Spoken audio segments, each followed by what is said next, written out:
The system is failing. We're going to have more homelessness, more unemployment, and the government has to print more money.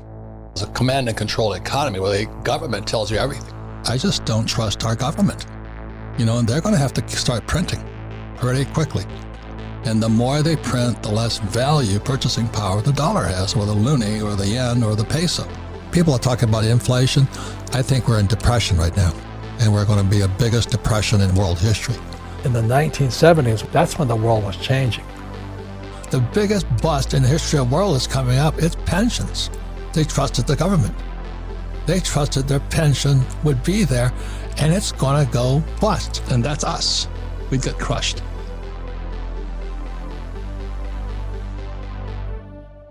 Welcome back, ladies and gentlemen. This is the Bearable Bull here. And I got this aggressively average content for you today. Guys, we had a massive day in markets as the Fed decided to raise interest rates by 75 basis points. And Jerome Powell stated that FOMC is split between 100 to 125 more basis points to rise by the end of this year. So ladies and gentlemen, what does that mean? It means your ability to borrow money just got more expensive. Money is more expensive. And they're trying to instill fear in you by saying it's going to get even more expensive. People say often, you need to get out of debt. However, in 1971, when Richard Nixon took the dollar off the gold standard, money became debt. Your currency became debt.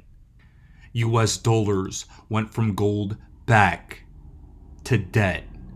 So in essence, society has been telling you to get out of money.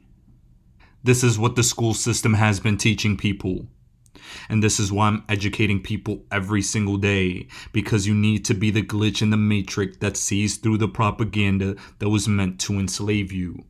If you aren't getting my message, then you're still a slave and have to readjust your mindset.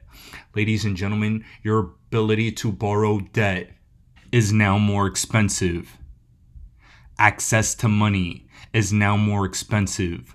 They are trying to send us in a recession to bring down inflation. However, we are in an election cycle. That's what's so interesting about these times. The people in power. The biggest complaint citizens have right now is their bills are too high. Inflation. That is on the news wheel. That is what people read. You need to tame inflation. So right now what's going on is the narrative that they're taming inflation. Inflation will go down. That will be viewed as positive for the economy. Leading into the election cycle, they can say, we brought inflation down. We have to remember that Congress is still in the stock market.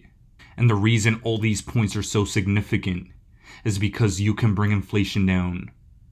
But ultimately, it's not lower. It's not going away. They're raising interest rates to send us into a recession, to prevent inflation. But the thing is, they're going to reverse course and inflate the currency again, so that they can say they got us out of a recession. The vicious cycle we're about to enter into is the end of the Federal Reserve System as you know it, and the birth of the new one. They're slowly trickling out to everyone. The White House a couple days ago released the technical possibilities for a U.S. central bank digital currency paper, all on the heels of FedNow. They announced their rollout plan as the U.S. currency, and as this current system is failing, they're simultaneously birthing the new one. Can you see it in front of you now, guys? Do you understand the story at play? Because if you don't get it by now, you're just not getting it. So let me spell it for you. Crypto needs global regulatory framework, as stated by the IMF. International bodies are going to come together to regulate the crypto market. This is not just a US game. The reason that's significant is because Gary Gensler seems to think so. First, we need to see that Congress is acting. The House proposed a 2-year ban on algorithmic UST Terra Luna style stablecoins. At the same time, Tether agreed to produce court-requested documents to establish the reserve's backing of Tether. Ladies and gentlemen, all of this is significant because politicians, Congress, the White House, they all seem to be working synchronistically to get crypto regulations launched. The White House discussing CBDCs, Fed now, the SEC now trying to pounce on Ethereum as well is massive. With the merge, the SEC is claiming all of Ethereum's actions and all of their transactions fall under US SEC jurisdiction. And this right here, my friends, is where the SEC tries to get you, and you realize how important it is that XRP is in the position it's in. And I think John Deaton explains it best, with Gary turning out to be the Grim Reaper of crypto, claiming all ETH transactions are subject to US jurisdiction, and the merge to proof of stake may have triggered the securities laws. Clayton may have unintentionally provided Ripple and XRP with the gift of clarity. People are making the mistake of thinking that because Ripple's summary judgment brief, if successful, would help and apply to all crypto assets, that the SEC is going to honor that ruling and stop its war on crypto. Gensler won't. The SEC will appeal her decision and continue to file. Other cryptos are going to be in the line of fire. The SEC will argue the judge was wrong and they expect to win on appeal, and the ruling only applies to XRP and other cryptos. If XRP is a non-security along with Bitcoin, it will now be the only crypto with absolute regulatory clarity.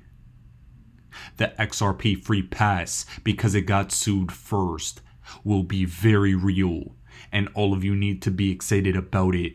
The fact that ETH merged to proof of stake, and the only real significant thing that occurred is the environmentally friendly impact, shows to me that regulators are going to come after proof of work.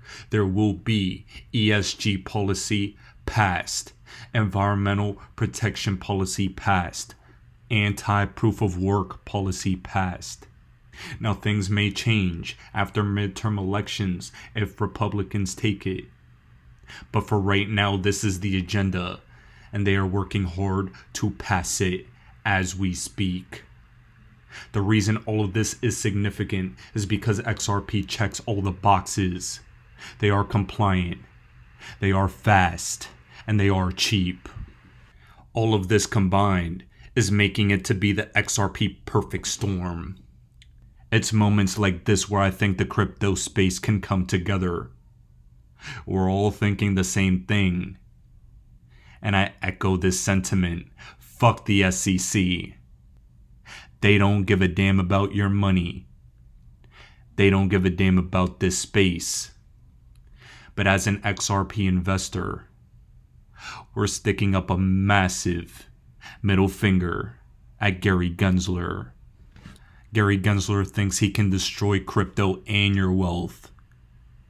And you're taking a stand, as we all are, together.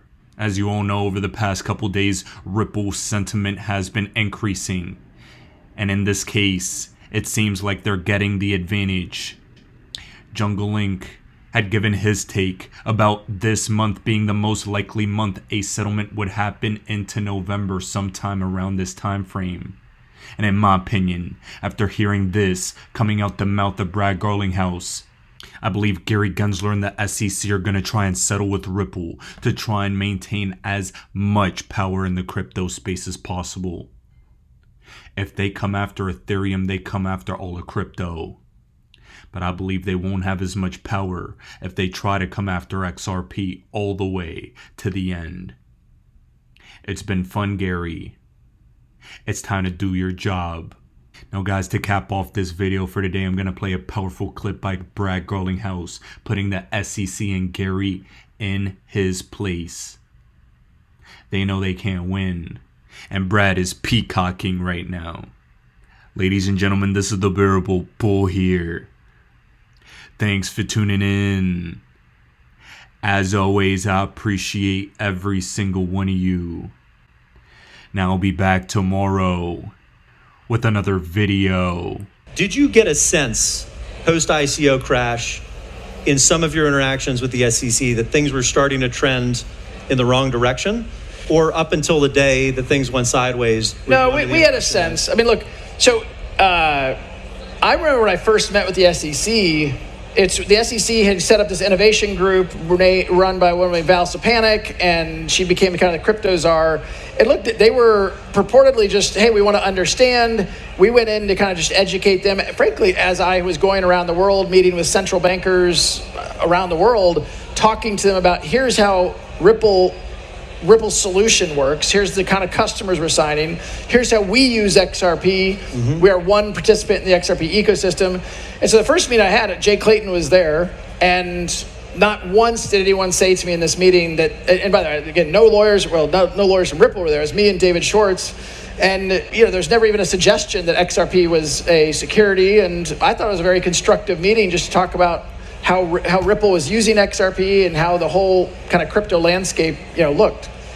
Now, to your question, when did we get a sense that the tone had shifted? About a year after that, we got a letter, and now lots of people have gotten these letters. In my judgment, the SEC has gone cuckoo for Cocoa Puffs and just blasting out these investigative letters. But the first letter we got was simply hey, we're looking into this. It's informal. We want your voluntary cooperation. And literally there's a sentence in there that says, we've made no determination about what we view XRP as, but we want to, blah, blah, blah. Now, what's interesting about that is that happened, I think in 2019, we got that letter. And we're like, oh, okay, more active engagement. We're happy to cooperate.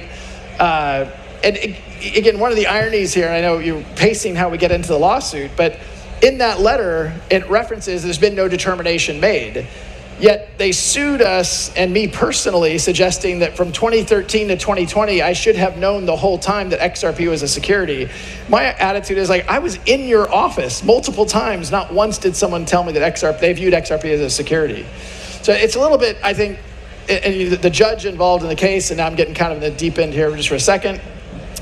Just recently, the judge had a ruling about some discovery things, and she described the SEC, one, as being hypocritical, two, as not following a faithful allegiance to the law. That's a quote. This is a federal government agency that works for us, right? It's part of the government. We should feel outrage. The idea that now everything under Gary Gensler's view is a security is crazy talk.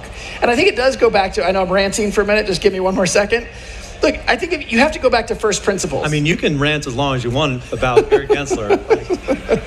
My marketing team is relieved. I see I'm getting looks over there. It's me, not him. Not me. Exactly, it's safe space. Look, I think we have to go back to first principles. The United States Securities Exchange Commission is granted authority by legislation from Congress. The 1933 Securities Act describes a security as an investment contract. So everybody talks about the Howey test. If you read the recent summary judgment motion, the point we're making is there's no investment contract. You don't even get to the Howey test. Ripple, the company, and Brad Garlinghouse, the individual, I didn't enter into a contract with anyone who bought XRP. There's no investment contract. If there's not a contract, how do you even get to the Howey test? So look, I do think the SEC has kind of gone cuckoo for Cocoa Puffs, and I do think in some positive way, it's catalyzing all of us to write to our legislatures, to donate to people we want to get elected, and I think the pendulum may swing a little bit of a smackdown to the SEC.